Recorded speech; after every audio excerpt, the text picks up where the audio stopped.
right, so let's take a look at what we got this week. I'm really excited to share this.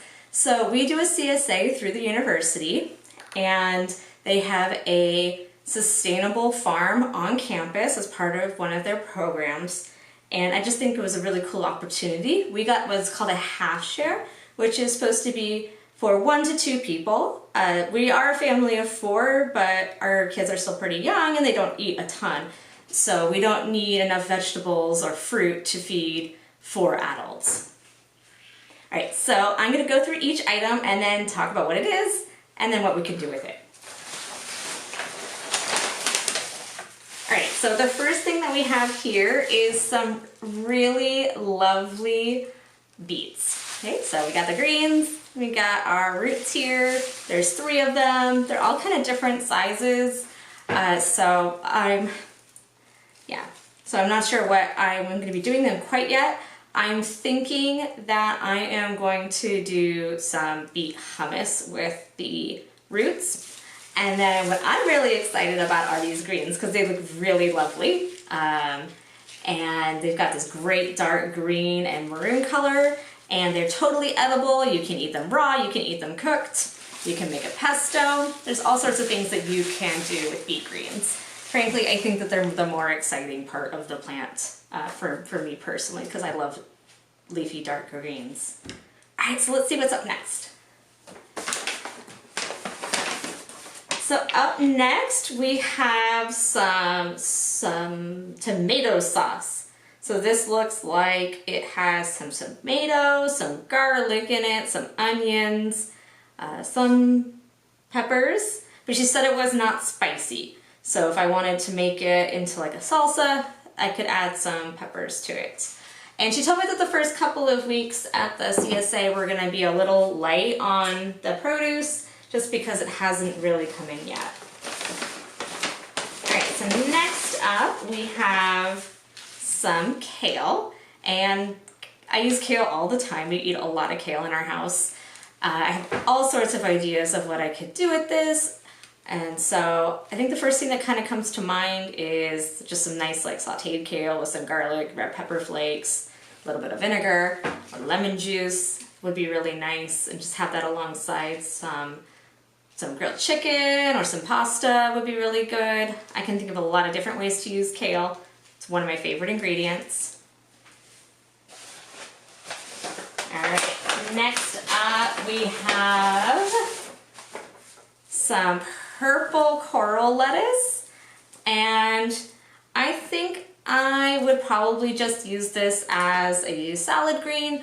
I might give it a grilling treatment. I know that grilled greens can be really tasty. I haven't really done that yet, but I did get Mark Bittman's book, How to Grill Everything, from the library last week, so I'm sure he has some pointers in there about how I can grill this. Because it is summer, I want to start taking advantage of being able to cook outside because the weather's finally good enough, and just enjoy our new patio that we just really did, so where we actually have a table and chairs and we can sit outside there and eat.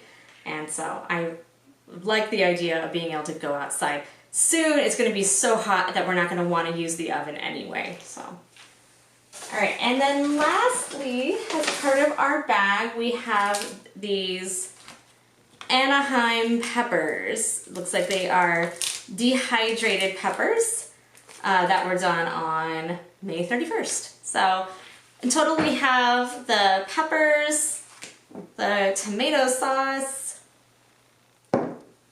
the kale, the purple coral lettuce, and our beets. Okay. All right, so now I'm going to move on and I'm going to talk about what I'm going to do with each of these and create a meal plan using these ingredients. Okay, so this is my weekly meal plan, and on the left hand side here you'll see numbered boxes, and I use numbered boxes instead of doing the days of the week. Provides a lot more flexibility that way. So if I have something listed for Monday, then I'm cooking that on Monday, but maybe I don't want to cook that on Monday.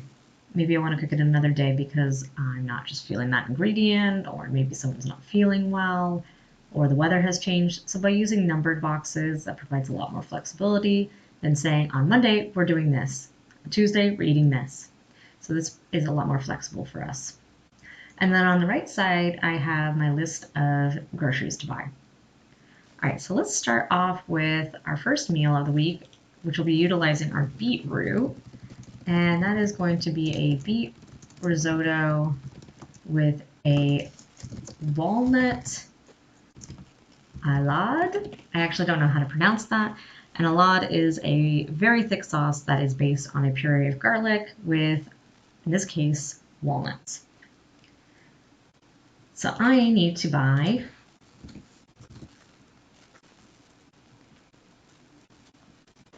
walnuts because I have everything else that I need for this except for the walnuts. Okay, my next item is going to be using the kale and the beet greens, and that is going to be white beans with kale and beet greens. And you might be thinking, wow, just, beans and greens, that doesn't sound like much of a meal, but beans are super filling and cheap to make, especially if you're buying dried beans and you're cooking them for an entire week. So I need to not get anything for that. I have everything that I need. I already have a bag of dried beans, and I've got my kale and I've got my beet greens. I'll probably add some Parmesan cheese to it, which I already have. Probably some different spices that I already have. So that's nice because I don't have to buy much for it. Another meal would be a white bean and greens quesadilla with chips and salsa.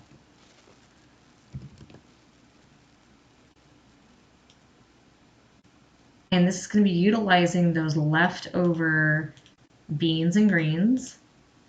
And it's also going to be utilizing the tomato sauce and the Anaheim chili peppers. The only thing that I'm going to need to buy for this are my tortillas and tortilla chips. I already have the sour cream and pepper jack cheese that go inside the quesadillas. And then for this next meal, I think I'm going to utilize that purple coral lettuce to do a grilled chicken Caesar salad. Because I have pretty much all the ingredients to make a Caesar salad except for the chicken. So that's going to go on my list here. And then that uses up all of the produce that we got in our box. So for the last 3 meals, I have some ideas of what I'm going to make, and I'm just going to go ahead and add them here. So my first one is burgers with sweet potato fries and grilled corn relish. So I need to add in corn, sweet potato fries, hamburger buns, and ground beef. I already have some cheese that I can put on there. I always have cheese. I have an entire drawer in my refrigerator that is just dedicated to cheese. Okay, so next up we're gonna do sushi, because that's what the kids wanted to do. So I'm gonna add that on there. And I think the only things I need to get for that are rice vinegar and sushi rice. I have everything else. I've got the nori, I've got the fish. So, and then lastly, I'm going to leave this open, is leftovers night.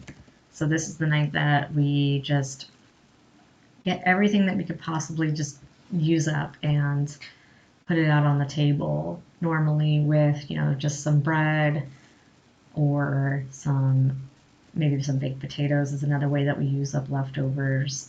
So or we do pasta. So there's a lot of different ways that we utilize our leftovers at the end of the week or in the middle of the week, depending on what we have left over and how long it's going to be good for.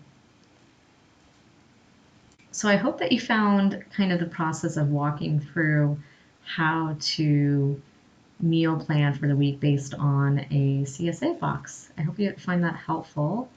I kind of found it helpful just to sit down and do it myself.